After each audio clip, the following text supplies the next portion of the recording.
Sebuah villa sederhana di Cidahu, Sukabumi, berubah menjadi saksi ketegangan yang bikin banyak orang garuk-garuk kepala. Sekelompok pelajar Kristen sedang mengikuti retret sekolah. Kegiatan yang seharusnya penuh ketenangan dan refleksi justru berakhir kacau karena dibubarkan paksa oleh warga. Alasannya, karena tempat itu diduga dijadikan lokasi ibadah.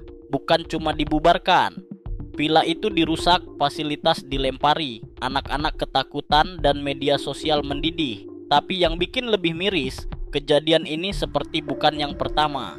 Lalu muncul pertanyaan besar, apakah kita benar-benar hidup dalam negara yang menjamin kebebasan beragama?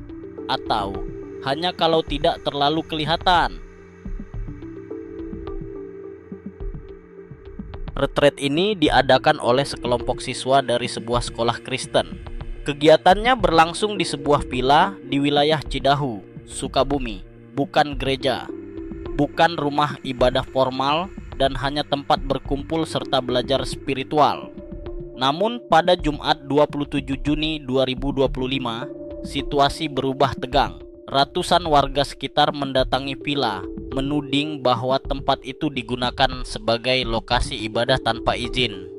Mereka marah, teriakan terdengar, barang-barang dilempar. Bahkan menurut beberapa laporan terjadi pengerusakan terhadap fasilitas villa. Polisi akhirnya turun tangan, tapi bukan untuk membubarkan warga yang anarkis, melainkan untuk menenangkan situasi. Retreatnya sendiri dihentikan, anak-anak dipulangkan, villa hancur. Tapi siapa yang benar-benar dilindungi di sini? Warga berdalih villa itu tidak punya izin sebagai rumah ibadah. Oke, tapi retreat bukanlah ibadah massal terbuka. Ini semacam kegiatan keagamaan internal, seperti halnya pengajian di rumah warga atau pelatihan rohani. Kalau pakai logika yang sama, harusnya pengajian di rumah juga ditertibkan dong. Tapi kenyataannya, yang dibubarkan kok selalu satu arah, selalu komunitas minoritas. Kalau aturan dipakai hanya saat nyaman, itu bukan aturan, itu alat kontrol. Dari semua respons pejabat, pernyataan yang muncul cenderung normatif. Polisi bilang akan menyelidiki, namun tidak ada penangkapan terhadap pelaku pengerusakan. Tidak ada jaminan keamanan bagi anak-anak peserta retreat. Bahkan permintaan maaf pun tak terdengar. Anwar Abbas dari Majelis Ulama Indonesia sempat buka suara, meminta aparat agar bertindak tegas. Tapi suara tokoh saja tidak cukup kalau sistem hukum kita seperti pura-pura tuli. Kasus seperti ini bukan pertama. Kita masih ingat peristiwa serupa di berbagai daerah. Gereja Yasmin, HKBP Philadelphia, hingga penolakan pembangunan rumah ibadah di banyak tempat. Apakah setiap komunitas minoritas harus izin bertahun-tahun untuk sekadar beribadah? Kalau dibiarkan, kejadian seperti ini akan menormalkan kekerasan massa atas nama mayoritas. Hari ini villa, besok sekolah, lusa mungkin rumah pribadi.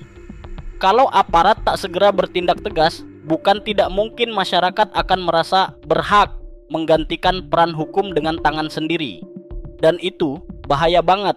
Karena sekali masyarakat terbiasa main hakim sendiri, maka hukum bukan lagi raja, tapi kerumunan. Yang menarik, beberapa media awalnya menyebut ini keributan kecil. Tapi akhirnya video pengerusakan viral di media sosial dan menunjukkan hal sebaliknya. Ada jeritan anak-anak, warga berteriak, dan disertai juga lemparan batu. Ini bukan keributan kecil, ini teror. Netizen pun bereaksi. Deddy Mulyadi sampai diminta turun tangan. Beberapa pihak bahkan menyerukan boikot terhadap instansi yang membiarkan kejadian ini berlalu begitu saja. Sayangnya, ada juga pihak yang membela tindakan warga dengan narasi jaga ketertiban masyarakat. Narasi yang sering dipakai untuk membungkam minoritas. Negara ini katanya menjamin kebebasan beragama. Tapi ketika anak-anak sedang belajar tentang iman mereka, malah diteriaki, dibubarkan, bahkan tempatnya dirusak. Pertanyaannya, siapa sebenarnya yang merasa terancam? Anak-anak SMA yang sedang nyanyi rohani? Atau orang dewasa yang takut tempat tinggalnya ternodai oleh sesuatu yang berbeda?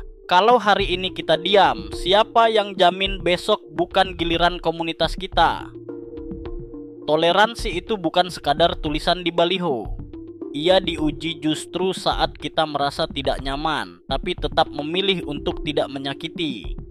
Negara ini tidak kekurangan aturan, yang kurang adalah keberanian untuk menegakkannya, terutama saat pelakunya ramai dan merasa kebal.